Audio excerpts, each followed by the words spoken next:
to today's live talk, which will be on Ludendorff and Hindenburg and Hitler, and one or two ideas to put forward here.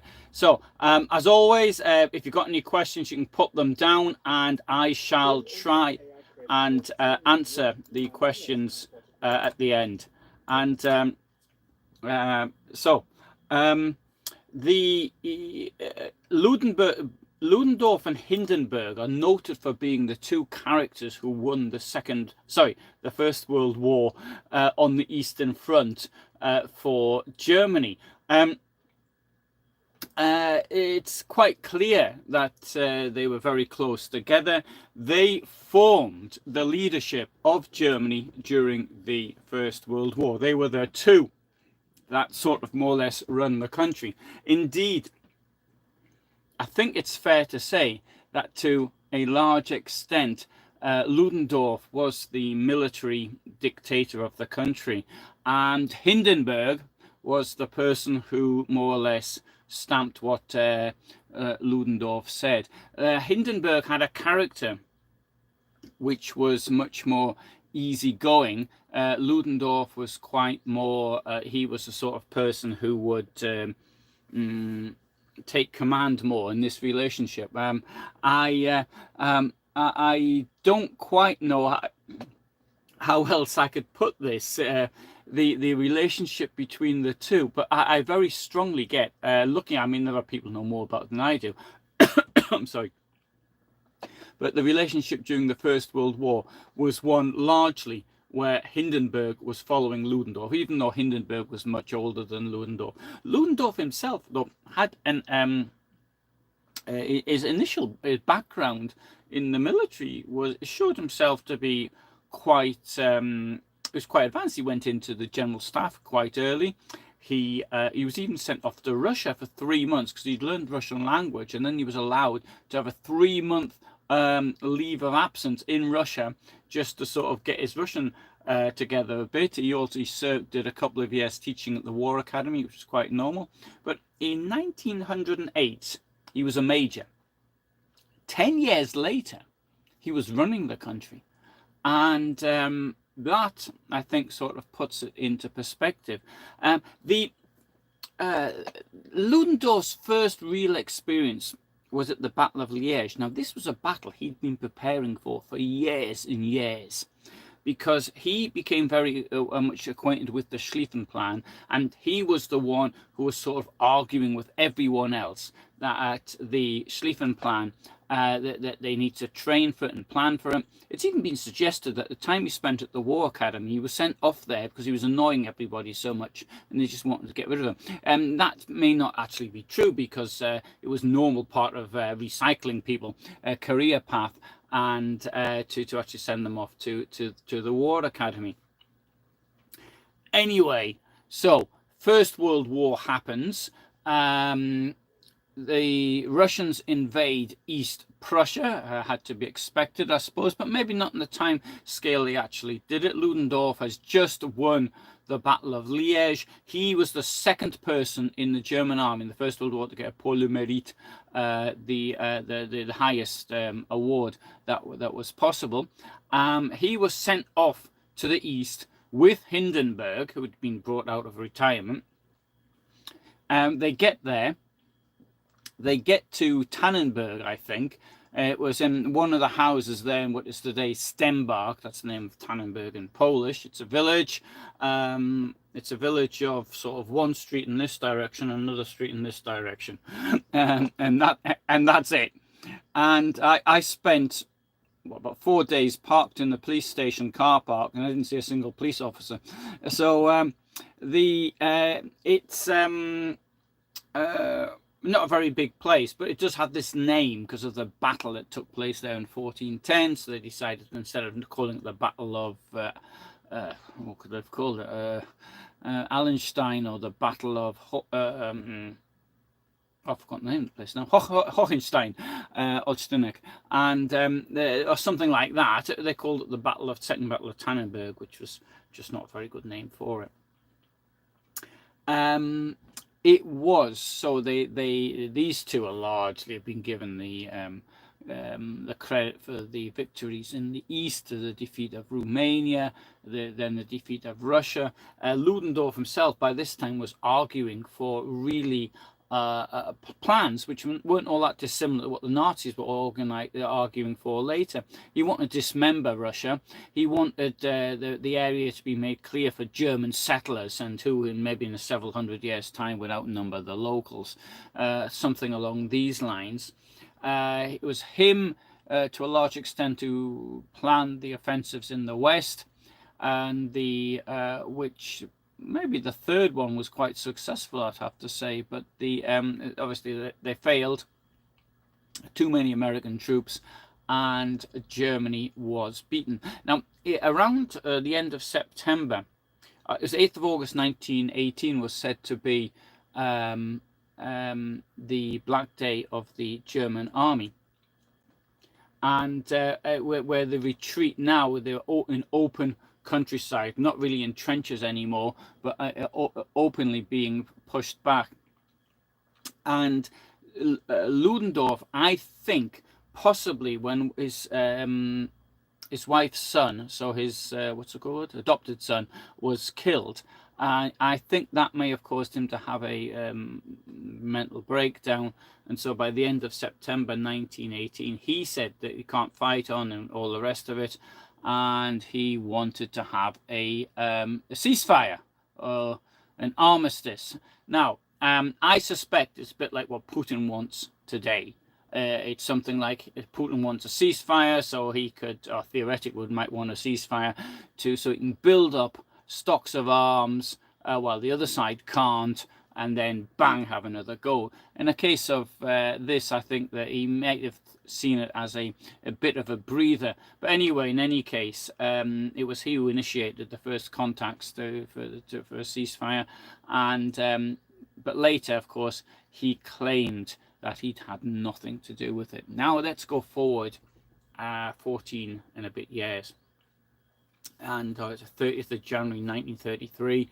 Hindenburg, now Chancellor, now pretty old, and bear in mind he was seen even then as being quite, I don't think docile is the right word. I'm trying to think of a suitable word, because he can't have been docile if you were a field marshal, but he didn't try to dominate others anyway. And Hindenburg has been persuaded by people around him to appoint Hitler as Chancellor. And the reason he's been persuaded, no, not really timid, no. He's been persuaded by people around him to appoint Hitler as Chancellor. The reason he's done this is because there is a scandal called the Eastern Aid scandal. Eastern Aid, which was set up in the mid-20s to help bankrupt large land holdings in the East, above all East Prussia.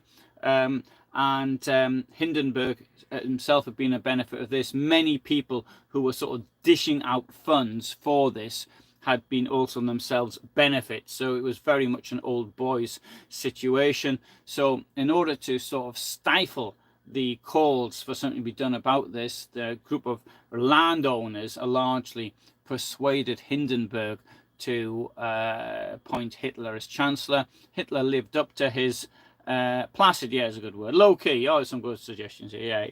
Yeah. They persuaded him that Hitler to appoint Hitler, and Hitler then put a stop to any investigations into this, and that's what was happened. However, it's also rumored, in fact, if you read Ian Kershaw's book on Hitler, that Ludendorff sent Hindenburg a message which he said the following: "I solemnly prophesy that this accursed man will cast our Reich into the abyss and bring our nation into inconceivable misery. Further generations will damn you in your grave for what you've done." And now, it was very clear there was no love lost between Hitler and Ludendorff, and Ludendorff might have said that. It's the sort of thing he would have said, but he didn't say it in this case, but it's the sort of thing he would have said had he wanted to.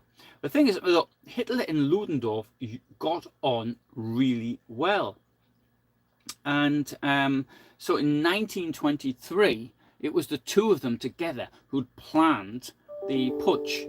And today, it occurred to me that in many ways, Ludendorff was to the Hitler 1923 putsch that von Witzleben was to the attempted 1944 putsch. He was somebody who was standing at the side and not entirely with it, but he would come in and join in later. So on the 20th of July 1944, Witzleben, who was supposed to be he was known as a dashing army commander. He was somebody who didn't mind getting his trousers dirty, but at the same time, he turned up at the Bendler block at 8 o'clock in the evening, by which time the putsch had clearly failed, hung around for half an hour, was grumpy and complaining. Then he drove off to his mate's place, which is not so far from Zossen, near where two motorways meet today. It's gone. And he got arrested there the following morning by somebody sent over by the Army High Command. Now, in the case of Ludendorff, it was somewhat similar. The putsch itself was organised by Nazis on the ground, above all Hitler and Max Schroebner-Richter, Goering, and one or two others. So the thing is this, though, the putsch of 1923 is it's hard to understand. What were they doing? So they decide to have a putsch in a drinking establishment, because that's what it was. It was a big drinking establishment. I mean, it was a bit bigger than the pubs, but the pubs, this is what they've got in Munich. They've got these huge halls for boozing in, and 2,000 people could actually be accommodated there. Now, Ludendorff later denied having been involved in the planning, but his son did say that he had been. But of course, Ludendorff was put on trial in 1924, February to 1st of April 1924, and later his son could say, when these people were heroes under the Nazi times, his son actually said, "Well, no, my father was involved in this from the beginning." It is, of course, and I think this is worth thinking about, the man who had allegedly planned the battles of Liege. Well, he'd had a lot of time for that. The Battle of Tannenberg, well, he didn't actually plan that because someone else had planned it. He just stamped it. Or maybe the Battle of Łódź in November, December 1914. Okay, well, maybe he did have a bit of that. But the planning was so bad. How could proper army officers with training have actually done that? So the putschists managed to take over a beer hall where the leaders of Bavaria were meeting. They took over an army barracks. They kidnapped a lot of prominent politicians. They also terrorized people in Munich. They robbed a number of businesses, which netting quite a lot of money, very little of which was accounted for afterwards. And it would seem as though their plans had been to march on Berlin. Now, let's not forget that the previous 13 months before, Mussolini had actually marched on Rome by taking a train there, and maybe that's what they wanted to do. I mean, after all, the previous year they had marched on Coburg once more by taking the train. If you get a globe, even just I mean, look at the whole world. I mean, you can see that Munich to Berlin is some distance. Even today, it's going to take you 6 hours on the train. I think it takes 6 hours on the train. Maybe I got that wrong. But anyway, they've got the high speed things now. Maybe it doesn't take that long. It takes me all day to drive it, but then again, I drive quite slowly. So I mean, it was a very long way, and clearly the authorities weren't going to give in. Now, on that night, there were some, or the early morning by this time, there were some problems at an engineer's school. and Hitler went off to there and leaving Ludendorff in charge, because Ludendorff had turned up, but he wasn't in uniform, he was in his civilian clothes. And then the people who had been taken prisoner, the Bavarian commissar, whose name I've forgotten, doesn't matter, and the military commander, the three people who were taken prisoner there, they were allowed to go home, and Ludendorff just accepted their word and let them go home. Obviously, they didn't go home. They just then started organizing the resistance to the Nazis. Now, if you see the film, the Canadian-British film, Hitler, the Rise of Evil, it's suggested that Hitler went berserk with Ludendorff after this, and this is the end of their acquaintance. But that wasn't the case, because it's quite clear that even Hitler, when he got back, he wasn't all that bothered about the situation, although, of course, he shouldn't have left in the first place. Now the question was, what do they do the following, what they're going to do? They're stuck in this beer hall. Probably some of them were pretty plastered. They drank all the beer. In fact, there was none left. And they're no doubt hungover. So then they decided to have a walk to the center of Munich. Well, they can't march to Berlin, so they'll just march to Munich instead. And what happened there? Well, the police did what you'd expect that any law enforcement agency to do. They tried to block them. Shooting started. Who started the shooting? Don't know. I suspect that it might have been the Nazis themselves. They were, let's face it, they were pretty drunk. They might have been, mightn't have had much idea what was going on.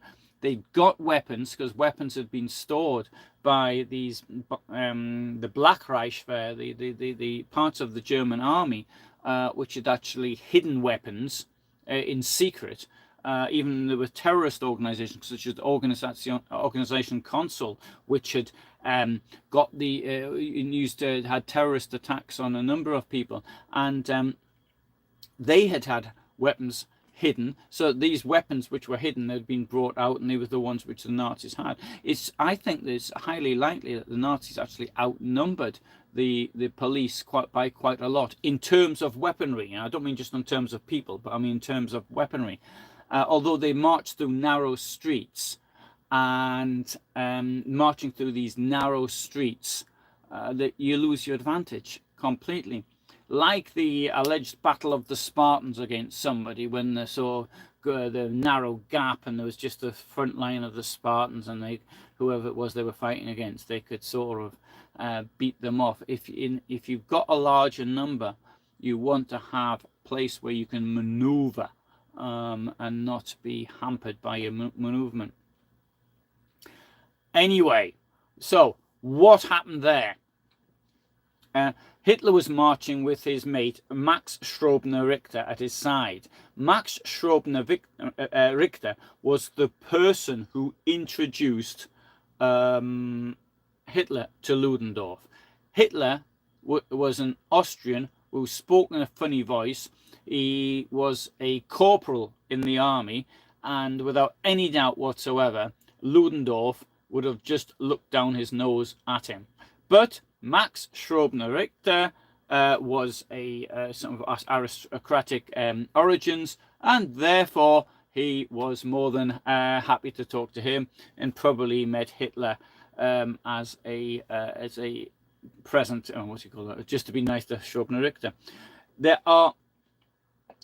It is said that Max Schröbner-Richter was hit, pulled Hitler down. Hitler dislocated his shoulder during this, which needed some medical treatment later.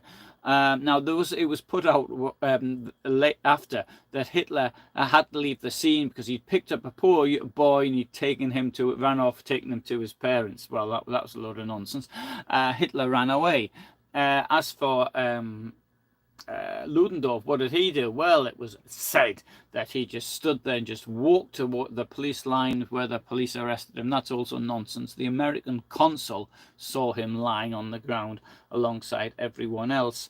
And the thing to do in circumstances like this, obviously, it is to Yeah, you're on the ground. You don't let them fire at you. I mean, this is absolutely clear. This is the first thing you do, and to make the target smaller. Anyway, so they managed to round up Hitler. 3 days later, Ludendorff was immediately arrested. He was arrested, but he was then allowed to go home. And when they had the trial, there was 10 of them put on trial, and Hitler, and the other eight others, they were held under house arrest.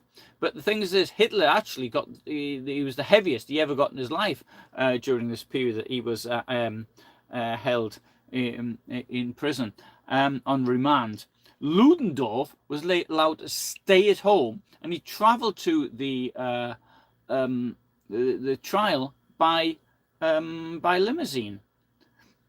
And not unsurprisingly, he was found not guilty, which is pretty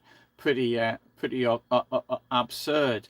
Now, the thing is this: now, whilst Hitler was in prison, the Nazi Party was made illegal, and there were other parties which sort of sprang up because of it, and Ludendorff was active in one of these parties. Now, there's a number of really small groups, Life of Brian's situation, and they were probably attacking each other more than they were attacking even the government. In December 1924, Hitler was released. And in 1925, Ludendorff stood as the presidential candidate in the elections. And it would seem that Hitler was one of those who persuaded him to stand. And now, it would seem that Ludendorff got pretty wound up because Hitler told people to vote for his supporters to vote for Hindenburg. Now, Hitler didn't have many supporters at this time, but why Ludendorff should get so upset about this, I don't know. There were 2 rounds to the election. Ludendorff was in the first one only, and Hindenburg was in the second one only. So they weren't competing against each other. Nonetheless, it seemed that it's probably around this time that Ludendorff really starts to go off the rails. He became very, very bitter. It was he, more than anyone else, who fostered the idea of the stab in the back, whereby soldiers in the front line were who continued to fight, but it was the socialists and Jews and others at home that stabbed them in the back. But that is also not really true. Anyway, he was certainly bitter against the likes of Hitler. Now, Hitler was Catholic, and these were one of the groups that Ludendorff blamed for the defeat. So he's sort of blaming what was then approximately 30% of the population, something like that. He obviously blamed all sorts of socialist Democrats. And some of his far-fetched conspiracy theories are really way out. I just can't really understand them. But hey, I'll give you 1 or 2 of them here, if I can think of as many of them. He had some kind of theory. So I can't explain this, right? I'm just sort of repeating it. The Communist International was part of the Church of Rome, which was linked to Freemasonry, the Dalai Lama was sort of also involved in this, and his agent was Stalin, and they have this plan, along with the Jews, of dominating the world. Now, to this end, they had staged the assassination in Sarajevo in 1914. Okay, well, I'll leave that one go. They were responsible for the Russian Revolution. Now, here's a little question for you. Who do you think was responsible for the alleged closed train that took Lenin and his mates to Russia? Who signed off on that one? Put your opinions below. Right. Well, I'll tell you who it was. It was Ludendorff. He thought that the response this group was also responsible for the entry of the USA into the war. Well, who was responsible for that? It was the unrestricted submarine warfare. Who was responsible for that? Ludendorff. The November Revolution. Who was responsible for that? Well, Ludendorff. He was the one who allowed Lenin and his mates to go through. The Treaty of Versailles. Who was responsible for that? Well, maybe not entirely Ludendorff, but he was the first one that wanted a ceasefire. So I think that this is a very clear case of projection. He was projecting onto others what he himself was actually responsible for. Now, he didn't give a warning to Hindenburg about Hitler because they weren't on speaking terms by this time. We know this because there's no records of this alleged document that was sent to Hitler. I mean, there was Franz Freiherr Karg von Bebenberg, who was the editor of Ludendorff's memoirs. He says he knows nothing about it. Hans Frank said that there was search was made, and this didn't. There was nothing was made. Nothing was found on that, and he was the minister of justice in Bavaria. The Otto Meissner, who was the presidential. He was head of the presidential chancellery, not only under Hitler and Hindenburg, and he says he knew nothing about this either. So there is, however, one letter he did send to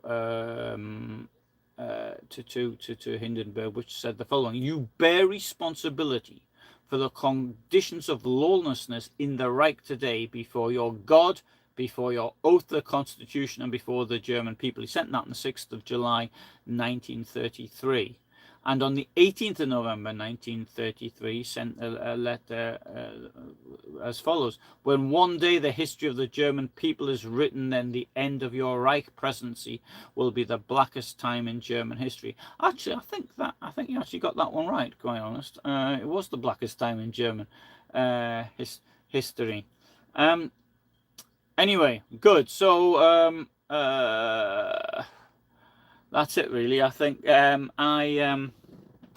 Ludendorff, I think, was largely had a lot of blame. You should have been put on him, and it wasn't. Anyway, good. So let's have a look at some of your comments. I tried not to look at it then. And so, hello, Craig, Ian, James.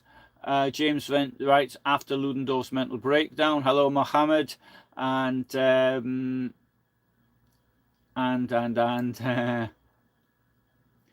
so it's 11 a.m. now on the US West Coast. Right. So where are you, David? I used to live in California. Yes. I had a problem when I was in California. I had to because first time I went there, because I had clients in Russia, I had to work on Russian time. So that meant me having to go to bed super early, and I had to get up around 12 o'clock or something. What was it? I can't remember. It was something, or maybe it was 11 in the evening I had to get up. Well, anyway, it was something ridiculous, whatever. Ian says that he finds Paul von Hindenburg a bit scary looking. Yeah, well, Ian, he's getting on a bit in the picture, so maybe that's to be understood. I was looking at Derlewanger the other day, and I thought, you know what, I'm a lot older than he was when that photograph was taken, but I think he looks about 20 years older than me. Anyway, that's what I think. Probably other people think I look 20 years older than him. And, Colin doesn't like Ian Kershaw. If Colin says he finds his prose a bit turgid, it doesn't follow like Hastings or Bevo's. Okay, right, all right, okay. All right, good. And so it's 15:10 on the west coast of Canada, and David congratulates Canada for having a clean election, as do I, and Ian mentions that Eckhart had a huge role in Hitler's rise, and Ian says Hitler's time in prison made Hitler. Oh, sorry. Hitler, whilst he was in prison, Hitler had the time to create an image that would take him to power. This is absolutely correct. The image that Hitler gives, I mean, it's a stroke of brilliance. I've got to say that, as much as I'm not exactly noted for being a Hitler fan, despite the fact people have told me not to talk about politics. But I'm not a fan of Hitler. But the image that he has created, in my opinion, shows him to be really a master of propaganda, because it's still believed. Lots of the nonsense that he writes in Mein Kampf is still believed today. And I'm not here talking about the lunatics from the extreme right. It's people who, even historians. I can give one quote. When I started last August, I went to Pasewalk, where Hitler was in hospital when the war ended, and but just to see how many people still actually believe what he wrote. And when I started to look, I mean, to me, certain things just didn't make sense to start off with. I mean, somebody's been gas blinded. Yeah, I know it sounds really bad, but it's not. Sorry, to us it sounds terrible, right? It sounds, but then it wasn't regarded as being terrible, and he is claiming in Mein Kampf that he lost his sight a second time, but we know he was released 8 days later. It's just totally absurd. It's totally absurd, and he wouldn't have been released, particularly in times that like that. So the things which are believed, this image, because the image that he created, what he said happened in Pasewalk then, that he's trying to bring forward, it's what happened before the war, how he sort of manipulates it. But the story which is told in the first part of Mein Kampf, because the second part is absolute, it's nonsensical. But the first part, the story which he tells, which is not autobiographical, it's fiction, but it's done in such a way as to make it really very, very believable. Not only that. It's the way he actually took the Nazi party. He's the one who takes this group of maybe 10 people who were sort of regular attendees and lots of hangers-on who would come from time to time. The way he took it from being that to holding meeting with 2,000 people, that does show a certain propaganda brilliance. Anyway, good, right. Yeah, Donald writes, Donald Duck, I think it might actually be the real Donald Duck, I'm not certain. Weird that the Kaiser fled and the architects of World War I became President's special agent, Hindenburg, Ludendorff, without repercussions. Absolutely, yeah.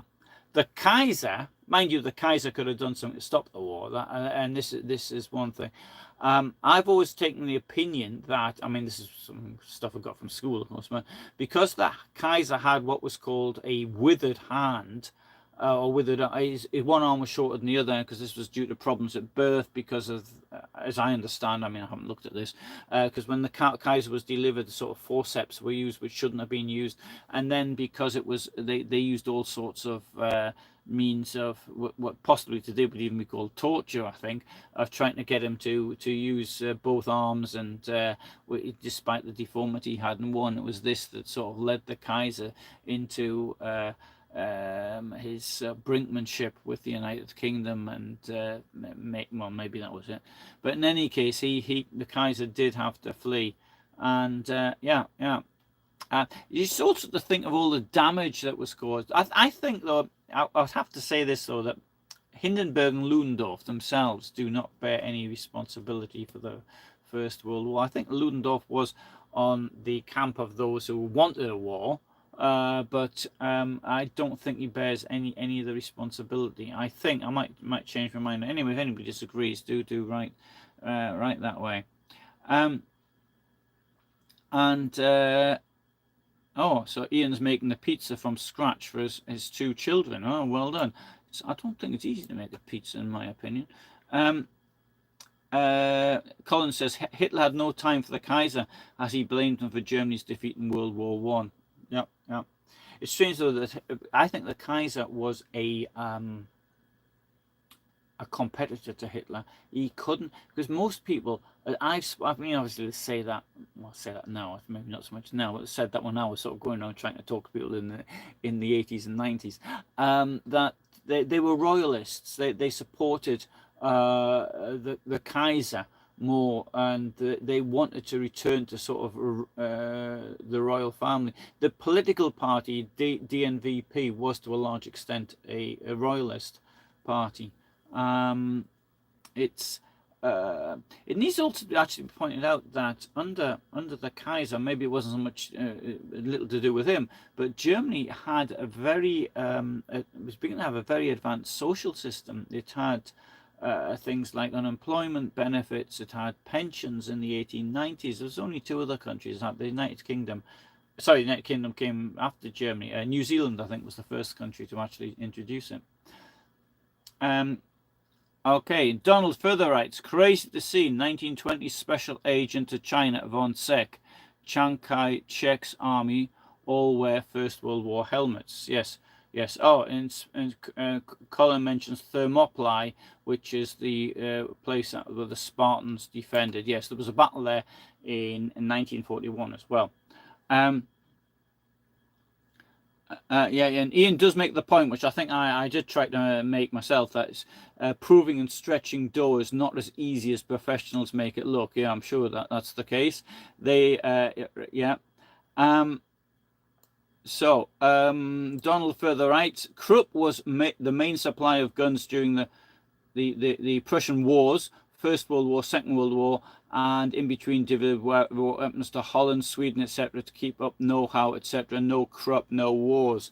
Yeah, I think that yeah, also to a certain extent, yeah, that is. Well, I that video I did on the Rosemary Nitri bit, the prostitute who was murdered in 1959, and so it was her friend. She had a client, I suppose, but he was one of the people who should have inherited the Krupp fortune, and the thing was hushed up deliberately by the deal with the prosecutor and the defense lawyer for the person who was accused of this crime, and the prosecutor also being a former Nazi judicial criminal from Gdansk, precinct of Danzig. Anyway, did I see the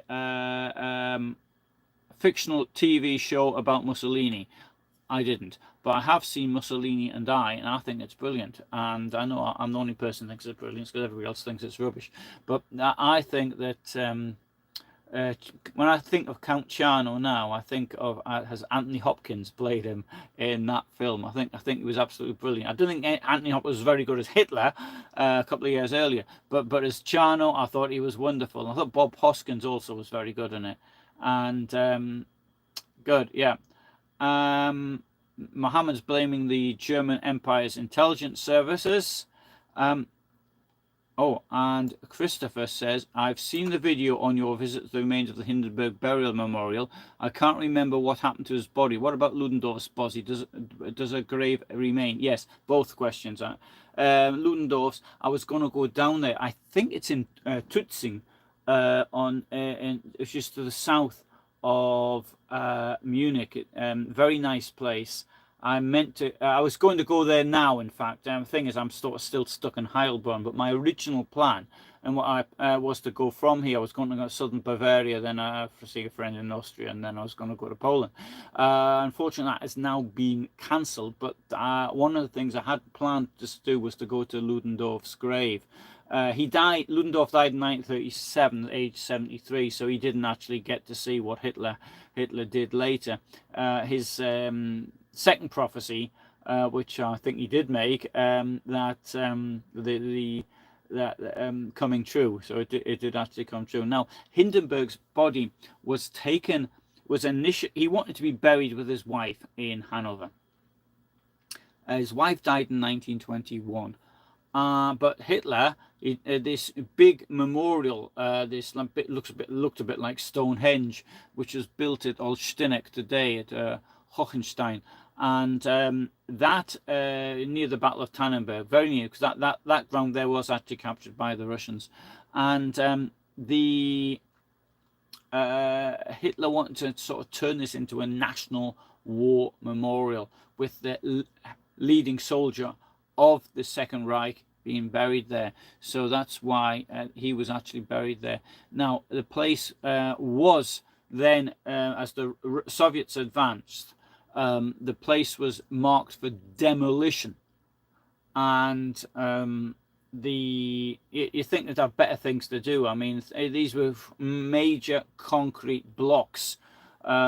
I mean, the soldiers. I mean, I don't have words how stupid this is in the circumstances. They should have been blowing up bridges and things like this, or whatever. But anyway, so Hitler sent them to blow up the Tannenberg Memorial, which they did in part. Hindenburg's son was quite close, and he organized the body to be dug up of his father. And it was taken to a salt mine initially in Thuringia, but then it found its way to Marburg, and that's where it is today in the cathedral. That was a long answer there. So Tosh was late getting home. Tosh is in Aberdeenshire. I didn't think that. I thought, for some reason, I thought Tosh was in the United States. And Ian says a fantastic global audience. That's really good. I'm in favour of globalism. And Tosh mentioned the same of Putin time on his hands during COVID. The thing with Putin during COVID, when I first saw this big table, I thought that's great. I mean, he's giving a proper example, not like Boris Johnson inviting all his mates around for a party during COVID. And then I understood it was he's absolutely terrified. Putin, it must be a bit like Hitler. Hitler at the end. I mean, you see him, and I don't want to say feel sorry for him, but that's not quite the right way of putting it. But he was a coward to start off with, something quality that Putin shares, and he wouldn't come in contact with people at all, and he was in. So this terror, he couldn't go out. He was leading a life whereby there was no light, or no natural light, and the effect that this will have, because your body then can't start manufacturing vitamin D and things like this. I mean, it must have been pretty awful, served and right, of course. But and Putin, I suspect, is in a similar situation now. He must be absolutely terrified. All the time, looking over his shoulder, not spending the same night in the same place. I mean, Gaddafi had a similar problem. Maybe from one shelter to another, not appearing in public, for fear that somebody is going to get him. And anyway, that's what I imagine. Right, Tosh mentions that Krupp steel was used on battleships. And Hitler did a famous speech at the Krupp's factory, says Ian. Yeah, I've got actually. No, it's not Krupp's. I've got a Goering video, but it was in Berlin at the what's the name of the company? Ackler. They made guns, big ones, artillery pieces. Anyway. Colin asked me if Heilbronn is one of my favourite places. No, it's where I work, Colin. I don't have much sorry. I'm not here. Ian says amazing actor Anthony Hopkins. Yeah, I'm giving my award for the best. My pair is Charno. I think most people would do for that. What's it called? The late great Hannibal Lecter. That was it. And I never saw that film, so I don't know. Ian and Tosh could meet each other because they're both in Scotland. And Tosh is in Stirling. No, Tosh was in Aberdeenshire. Stirling isn't in Aberdeenshire, unless it's moved. And Ian's in Glasgow. Right. I've only driven through Glasgow. I haven't actually seen any more of it. I'd like to do a tour around. I've been thinking of this now for the past 16 years or so. Okay, thanks very much for being here tonight. I hope that was all right. And I did think of that thing I did in the last one before last. So the last one I did, the night before last, on Bavaria. I just hope that wasn't too. I hope the story was sort of, it felt a bit, because afterwards I thought, oh, maybe I wasn't clear on what I wanted to say and the points I wanted to make. In this case, the point, even if it isn't clear, is that well, Hindenburg probably allowed himself to be manipulated earlier. We know that by his appointment of Hitler, though he hung out.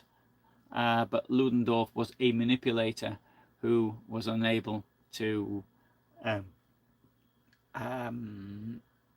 take the blame for his own problems. And there are many people like that in politics.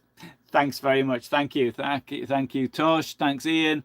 Thanks, David, Colin, Greg, Mohammed, Craig, Donald. I hope I've said everybody's said something there, and I know there's other people as well. If you want to just put your name up, then I can say it. And Elena, sorry, Elena, I didn't say that. Sorry, Elena says that this isn't about the SS. No, it's not about the SS. Yeah, that's true. And thank you, thanks all for being here. Tomorrow, I fear I'm going to be here again. Something needs to be done here, so I can't leave until it's finished, and so I think I'll be here. And on next day, 1st of May is a holiday, and the 2nd of May nobody bothers turning up to work, so it looks like I'll be here at least until next Monday. Anyway, thank you. Bye for now.